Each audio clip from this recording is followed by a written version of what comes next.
चलिए बात करेंगे बांग्लादेश से जुड़ी खबर। बांग्लादेश में तबलीगी, सुन्नी और शिया गुट भिड़े 12 लोगों की जान चली गई है। 100 लोग घायल बताए जा रहे हैं। ढाका से 40 किलोमीटर दूर टोंगी में ये हिंसा हुई है, जहां पर तबलीगी जमात के दो गुटों में ये झड़प हुई है। मौलाना साद और मौलाना जुबैर के समर्थक आपस में भिड़ गए।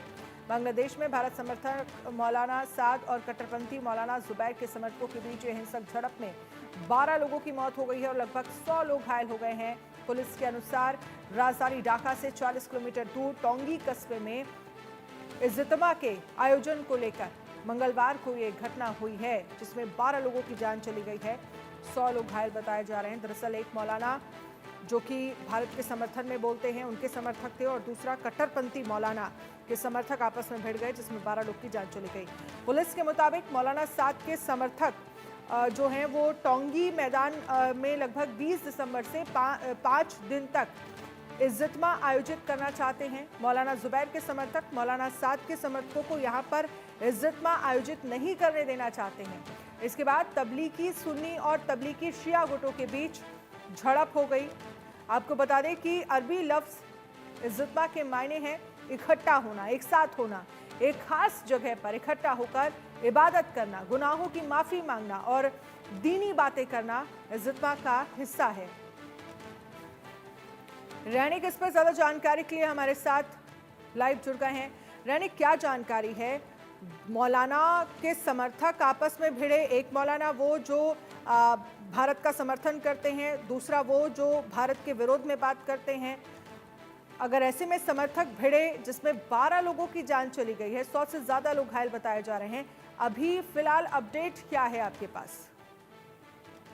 हाँ, एकदम देखिए, टोंगी का जो इज्तिमा को लेकर जो हादसे का घटना, इस घटने में लगातार जो मौत का संख्या वो बढ़ता नजर आ रहा है। और क्योंकि आज सुबह जैसे कि इंटरिम गवर्नमेंट की तरफ से कहा गया था कि 4 लोगों का मौत हुआ है, मगर दोपहर जाते जाते ये मौत का संख्या बढ़ चुका है। और अभी का जो खबर है कि इंटरिम गवर्नमेंट की तरफ से कहा जा रहा है कि ये घटना में टोटल 12 लोगों का मौत हो चुका है। करीब 100 के ऊपर लोग बुरी तरीके से घायल है, 70 के ऊपर लोग हॉस्पिटलाइज है और उसमें से 12 लोगों का टोटल मौत होने का खबर अभी तक इंटरिम गवर्नमेंट की तरफ से पुष्टि किया गया है।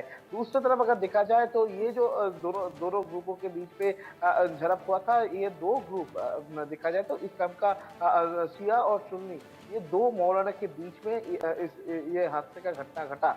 दो मौलाना के बीच में झड़प जिस बारे में हुआ कि जो इश्तेहार था, जो प्रोग्राम था, वो प्रोग्राम किया जाएगा कि नहीं जाएगा, क्योंकि एक मौलाना की तरफ से अपील किया गया था कि 20 दिसंबर से लेकर 5 दिन तक ये इज्तिमा उन लोगों का चलेगा। और दूसरे जो मौलाना है, सुन्नी का जो मौलाना है, उनकी तरफ से इसको रोका गया था। और इसी को लेकर जो ये झड़प सामने आया था। और झड़प में करीब स्टैम्पेड होने का जो सिचुएशन वो क्रिएट हो गया था। और स्टैम्पेड होकर ही करीब 12 लोगों का मौत हो चुका है और 70 के ऊपर लोग अभी भी हॉस्पिटलाइज है। करीब 100 के ऊपर लोग बुरी तरीके से घायल हुए हैं, ऐसा इंफॉर्मेशन मिल रहा है। पूरा ये सिचुएशन को कंट्रोल करने के लिए लेकिन रैनिक, इस तरह की आर्मी को वारदातें अगर डिप्लॉय करना बार पड़ा बार था। बांग्लादेश में हो रही हैं, इस तरह की घटनाएं अगर बार बार बांग्लादेश में हो रही हैं, जो कि बता रहा है कि वहां का प्रशासन पूरी तरह से फेल है, वहां की सेना जो है वो पूरी तरह से फेल है, सरकार तो फेल है ही।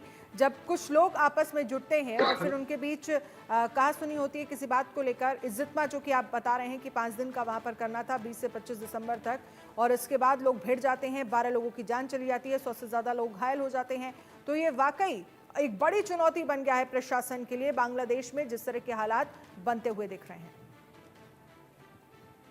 हाँ, एकदम ही देखिए, इंटरिम गवर्नमेंट के पास ये एक सबसे बड़ा चैलेंज हो चुका है अभी का जो फिलहाल सिचुएशन में लगातार इंटरिम गवर्नमेंट के ऊपर सवाल आ रहा है लॉ एंड ऑर्डर सिचुएशन को लेकर। एक तरफ हिंदुओं के ऊपर जो हमले का घटना बांग्लादेश में लगातार सामने आ रहा था, उसको लेकर प्रतिवाद भी हो रहा था, उसको लेकर भी बहुत सारे जगह पर लॉ एंड ऑर्डर सिचुएशन बिगड़ गया था। और अभी जो इस्लाम का दो ग्रुपों के बीच में, दो मौलाना के बीच में, दो मौलाना का ग्रुप के बीच में एक इज्तिमा को लेकर जो घटना ये घटना में इस तरीके का मौत का आंकड़ा बढ़ता नजर आ रहा है, जिसमें 100 के ऊपर लोग घायल हैं। तो इसमें से साफ है कि बांग्लादेश के इंटरिम गवर्नमेंट की तरफ से लॉ एंड ऑर्डर को सही रखने पर वो लोग विफल हुए और आर्मी की तरफ से भी इसको कंट्रोल नहीं कर पाए। आर्मी डिप्लॉय करने के बाद सिचुएशन को कंट्रोल करने पर लगभग 3 घंटे के ऊपर लगातार समय लगा था और ये जो घटना घटा है इसमें आर्मी डिप्लॉय करने के बाद 144 लागू कर दिया गया, उसके बाद सिचुएशन कंट्रोल आया।